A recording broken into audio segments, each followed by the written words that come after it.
नमस्कार दोस्तों, आपका स्वागत है कहानी और किरदार के इस अंक में। हरिशंकर प्रसाई जी ने बताया है कि मैं एक बार आत्मज्ञानियों के चक्कर में पड़ गया था।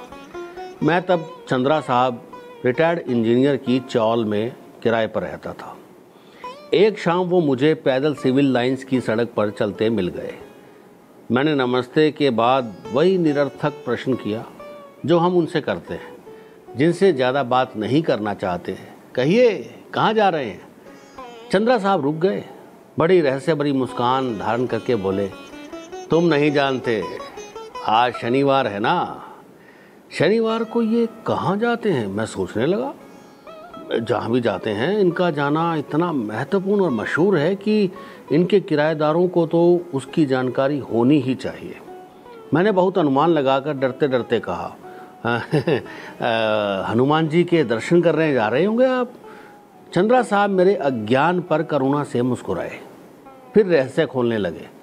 अरे भाई, हर शनिवार को आत्मज्ञान क्लब की वो साधना बैठक होती है ना, वहीं पर ठेकेदार संपूर्ण दास के बंगले पर। मैं वहां जा रहा हूं। मुझे कुछ याद आ गया। अखबारों में अक्सर समाचार छपता है। मुझे मालूम नहीं था कि चंद्रा साहब भी आत्मज्ञान क्लब के सदस्य हैं। वो बोले, तुम भी आया करो। मैंने पूछा, वहाँ क्या होता है? उन्होंने समझाया, वहाँ आत्मज्ञान की साधना होती है, चिंतन, मनन, ध्यान और चर्चा होती है। मैंने पूछा, किसके बारे में? वो बोले, आत्मा के बारे में। मनुष्य अपने आप को नहीं जानता। हम नहीं जानते कि हम कौन हैं। अपने सच्चे स्वरूप को पहचानना बहुत कठिन है। हम साधना से यही जानना चाहते हैं कि मैं कौन हूँ, मेरा सच्चा स्वरूप क्या है। मैंने फिर पूछा, इससे क्या फायदा होता है? वो मेरी बेवकूफ़ी पर हंसकर बोले, तुम तो आत्मज्ञान में भी फायदा नुकसान देखते हो। अरे, अपने को पहचानना कोई मामूली बात है। जीवन का यही परम ध्येय है। इस ज्ञान के बाद आदमी माया से छूट जाता है। कभी आओ, अरे कुछ परमार्थ की तरफ भी तो झुको। माया में कब तक फंसे रहोगे? मैंने उनसे आने का वादा किया। चलते चलते उन्होंने कहा, आज 3 तारीख हो गई है, तुमने किराया नहीं दिया। मैंने कहा, 1-2 दिन में दे दूंगा, इस माह की तनख्वाह जरा देर से मिलेगी। चंद्रा साहब ने मुंह को भरसक बिगाड़ कर कहा, तनख्वाह तुम्हारी कभी भी मिले, किराया मुझे पहली को ही मिल जाना चाहिए, समझे? वो छड़ी टेकते हुए परमार्थ साधना के लिए बढ़े और मैं किराया जुटाने की माया में फंसा घर लौटा। उन्होंने 1-2 बार और आत्मज्ञान क्लब में आने के लिए कहा। मेरे बगल के हिस्से में जितेंद्र रहता था। वो मेरे साथ काम करता था और मेरा मित्र भी था। उससे भी चंद्रा साहब ने आने के लिए आग्रह किया था। मैंने उससे कहा, यार वो कई बार कह चुके हैं, नहीं जाएंगे तो बुरा मान जाएंगे। वो बोला, पर करेंगे क्या? हम तो यूं ही आत्मज्ञानी हैं। हम जानते हैं कि हम स्कूल मास्टर हैं और पढ़ाकर पेट भरते हैं, यही अपना सच्चा स्वरूप है। मुझ पर चंद्रा साहब की बातों का कुछ असर था। मैंने कहा, ये आत्मज्ञान नहीं है, वो बड़ी साधना के बाद प्राप्त होता है। चलो एक दिन। एक शनिवार की शाम को हम लोग ठेकेदार संपूर्ण दास के बंगले पर पहुंचे। फाटक में घुसते ही कुत्ता भौंक कर दौड़ा। हम ठिठक गए। जितेंद्र ने कहा, हर कुत्ता जन्म से ही आत्मज्ञानी होता है। वो जानता है कि मैं कुत्ता हूं और मेरा काम भौंकना है। कई लोग अपने कुत्ते को टाइगर कहते हैं, पर कुत्ता अपने को कभी शेर नहीं समझता। वो अपने सच्चे स्वरूप को पहचानता है। मैंने कहा कि नहीं, ऐसा नहीं है। आत्मज्ञान जीवधारियों में सिर्फ मनुष्यों को प्राप्त होता है और कुत्ता मनुष्य के बहुत पास रहता है, इसलिए थोड़ा आत्मज्ञान उसे भी हो जाता है। तुम देखते नहीं हो, उसके भौंकने में कुछ पवित्रता है जो और कुत्तों के भौंकने में नहीं होती। ये आत्मज्ञान साधकों की संगति में रहता है ना, इसीलिए ये किसी को काट ले तो उस आदमी की भी आत्मा प्रकट हो जाए।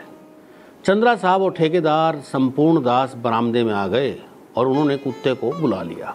हम लोग जन्मजात आत्मज्ञानी के काटने से बच गए। हम लोग कमरे में गए जहां 10-12 आदमी सोफे और आराम कुर्सियों पर बैठे थे। हमें साधारण कुर्सियां दे दी गई क्योंकि हम किराएदार थे। मैंने उन साधकों पर नज़र घुमाई। इनमें से कई को मैं अलग अलग जानता था, पर मुझे नहीं मालूम था कि इन लोगों ने मिलकर आत्मज्ञान क्लब बना लिया है। चंद्रा साहब और संपूर्ण दास की आत्माओं के तो संबंध पिछले 25-30 वर्षों से चले आ रहे थे। चंद्रा साहब ठेकेदार संपूर्ण दास को ठेके दिया करते थे और कुछ ऐसा चमत्कार होता था कि हर इमारत या पुल में से चंद्रा साहब का एक मकान पैदा हो जाता था। छोटी इमारत होती तो किसी मकान का गुसलखाना या फिर उसमें से कुछ और स्टोर वगैरह निकल आता था। रिटायर होते होते चंद्रा साहब के कई मकान हो गए थे जो किराए पर चल रहे थे। उनके बैंक के खाते में भी जब तब हलचल होती रहती थी। वहाँ सेवक जी भी बैठे थे जो बड़े पुराने नेता थे। लोगों ने हल्ला कर रखा था कि वो 2-3 चुनाव हार गए थे और उन्हें आत्मज्ञान की सख्त ज़रूरत पड़ गई थी। एक प्रोफेसर साहब भी थे। उन्होंने दाढ़ी बढ़ा रखी थी, ऊंची धोती और नीचा कुर्ता पहनते थे। वो ठंड की रातों में बगीचे में उघाड़े घूमते थे। पिछले साल सर्कस देखकर जब हम लौटते तो बगीचे में थोड़ी देर रुककर प्रोफेसर साहब को भी देखते। जितेंद्र का कहना था कि सर्कस में जो कुएं में मोटरसाइकिल चलाता है वो भी ठंड में ऐसे नहीं घूम सकता। वो 35 वर्ष की अवस्था में भी अविवाहित थे। वहाँ एडवोकेट शुक्ला भी थे जिनकी 2 बिन ब्याही जवान लड़कियाँ थीं। अब जिसकी बिन ब्याही लड़कियाँ हो उसे आत्मज्ञान की यूं ही ज़रूरत है। सुना था कि बड़ी लड़की की शादी वो प्रोफेसर से करने की कोशिश में थे। चंद्रा साहब ने कह दिया था कि वो प्रोफेसर को तैयार कर देंगे। शुक्ला का ध्यान प्रोफेसर की आत्मा की अपेक्षा उसके शरीर पर अधिक था। सोचते होंगे कि किस शुभ दिन ये दाढ़ी मुंडेगी। इन लोगों के सिवा वहाँ 2-3 व्यापारी और 1-2 रिटायर्ड अफसर लोग भी थे। कमरे में ऊद बत्ती जल रही थी। टेबल पर एक बड़ा चित्र रखा था जैसे कंकाल का, जैसा स्पिरिट की बोतल पर बना होता है। नीचे लिखा था आत्मा। टेबल पर फूल रखे थे। कॉफी की चुस्कियां पीते हुए नेताओं ने कहा, हाँ मैं तो कह रहा था कि जनता का नैतिक स्तर बहुत गिर गया है। पहले जनता के मन में विश्वास था पर अब वो विश्वास हट गया है। गांधी जी करोड़ों रुपए का चंदा इकट्ठा करते थे पर कोई हिसाब नहीं पूछता था, पर अब तो 5-10 हजार का भी लोग हिसाब मांगते हैं। जिस जाति के हृदय से विश्वास उठ जाए उसका पतन अवश्य होता है। जाति के पतन से दुखी हो। उन्होंने गर्दन झुका ली। सहसा प्रोफेसर उठे और आंखें बंद करके हाथ जोड़कर ऊंचे स्वर में बोले, आत्मा व अरे द्रष्टव्य है, श्रोतव्य है, मंतव्य है, निधि ध्यासति वश्य है। सब शांत हो गए। आंखें मूंद ली। प्रोफेसर ने 3 बार कहा, मैं कौन हूँ, मैं कौन हूँ, मैं कौन हूँ, मेरा सच्चा स्वरूप क्या है। दूसरों ने प्रश्नों को दोहराया और मग्न हो गए। हमने भी देखा देखी की। प्रोफेसर ने आंखें खोली तो सब ने आंखें खोल ली। इसका मतलब है कि सब एक आंख आधी खोलकर देख रहे थे कि अब प्रोफेसर आंखें खोले। चर्चा शुरू हुई। प्रोफेसर ने शुरू किया, आदिकाल से मनुष्य के मन में ये प्रश्न गूंज रहे हैं, मैं कौन हूँ, मेरा सच्चा स्वरूप क्या है। मनुष्य अपने आप को जानना चाहता है। इसी समय एक आदमी ने आकर ठेकेदार से कहा कि ठेकेदार साहब, लड़के की तबीयत ज़्यादा ख़राब हो गई है, डॉक्टर को फ़ोन करना था, मैं एक फ़ोन मुझे कर लेने दीजिए। ठेकेदार को गुस्सा आ गया। बोला, वक्त बे वक्त नहीं देखते, फ़ोन करने आ जाते हैं, ले क्यों नहीं आते डॉक्टर को। घबराए हुए आदमी ने जवाब दिया कि अब जाने में देर लगेगी, फ़ोन कर देने से वो अपनी कार में फ़ौरन आ जाएंगे। ठेकेदार ने उसे 10 बातें और सुनाई पर उसे फ़ोन कर लेने दिया, मगर उसके बाद चर्चा ही नहीं हो पाई। यूँ घंटे भर ये चर्चा अवश्य होती रही कि पड़ोसी कितना तंग करते हैं। सब पड़ोसियों के सताए हुए थे। उस दिन बैठक बड़े दुख के साथ खत्म हुई। वे लोग दुखी थे कि आत्मज्ञान की उपलब्धि एक हफ्ता और टल गई। दूसरे शनिवार को फिर साधना में बाधा आई। मैं कौन हूँ? मेरा सच्चा स्वरूप क्या है? इन प्रश्नों के बाद ध्यान के बीच में ही ठेकेदार बोल उठा। आज चंद्रा साहब का मूड कुछ खराब मालूम होता है। सबने आंखें खोल दी। सब चंद्रा साहब को ऐसे ध्यान से देखने लगे जैसे वही सबकी आत्मा हो। चंद्रा साहब ने कहा, क्या बताएं, सांसारिक दुख छोड़ते नहीं, माया जाल है। आदमी को दुख देता है। वो रूहा से हो गए। सबको चिंता हुई। एडवोकेट शुक्ला ने पूछा, आखिर हुआ क्या चंद्रा साहब? चंद्रा साहब ने कहा, एक किराएदार के मकान में लगा हाथ का पंप खराब हो गया। मैंने कह दिया कि भाई मैं इसे जल्दी ही ठीक करा दूंगा, पर उसने तो नया वॉशर लगवा लिया और 10 रुपए किराए में से काटने लगा। मैंने एतराज किया तो कहने लगा कि क्या हम प्यासे मरे? भला आप ही बताइए, मैं है ना धांधली? मैं तो उसे ठीक कराता ही, मगर तुम्हें जल्दी है तो तुम अपने खर्चे से नल ठीक कराओ। चंद्रा साहब से सबको सहानुभूति हुई। एडवोकेट साहब को गुस्सा भी आया।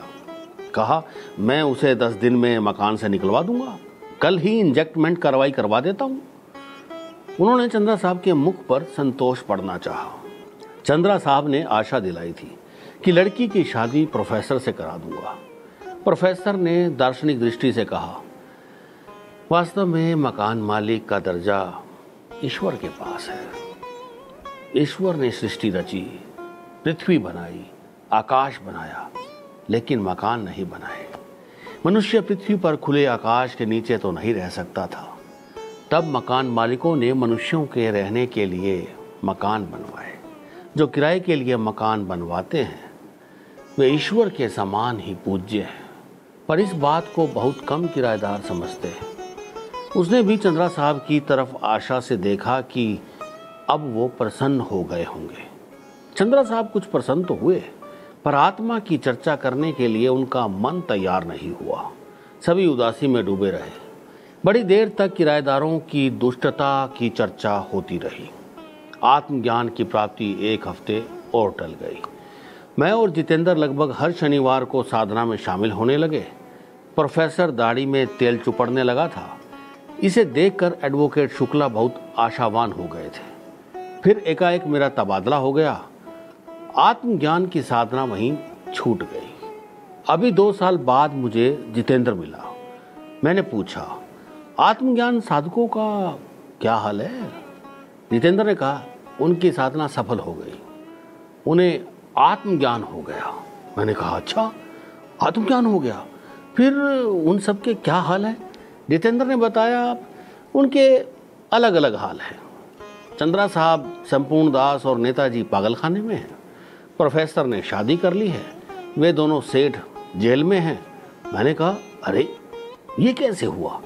जितेंद्र ने बताया कि एक दिन जब उनकी साधना चरम बिंदु पर पहुंची और उन्होंने ध्यान करके प्रश्न किए, मैं कौन हूँ, मेरा सच्चा स्वरूप क्या है, तो आत्मा से आवाजें आने लगी। चंद्रा साहब की आत्मा से आवाज आई, मैं बेईमान हूँ।